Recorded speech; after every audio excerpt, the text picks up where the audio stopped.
This is advocate Maria Tahir Chaudhry. मैं advocate high court हूँ और मीडिया फोकस के तवस्सुल से जिस टॉपिक पर मुझे बात करने का मौका फराहम किया गया है that is 489F of Pakistan penal code.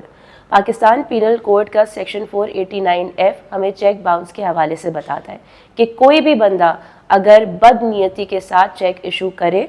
Repayment of loan के लिए या किसी लीगल इन्फोर्सिएबल ऑब्लिगेशन के लिए और वो चेक बाउंस हो जाए तो उसकी सज़ा 3 साल है, फ़ाइन भी हो सकती है और दोनों भी हो सकती है।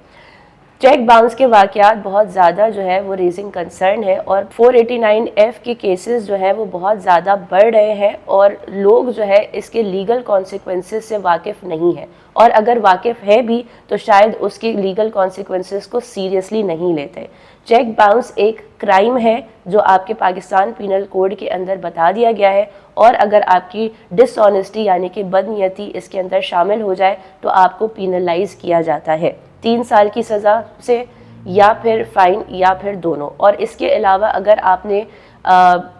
कोई वाकई में रीपेमेंट ऑफ लोन करना है या लीगल ऑब्लिगेशन है जो आपने फुलफ़िल कर ली है तो उसके लिए अदर साइड के पास सिविल रेमेडी भी है समरी सूट की सूरत में कि वो आपसे रिकवरी करवा सकती है। लिहाजा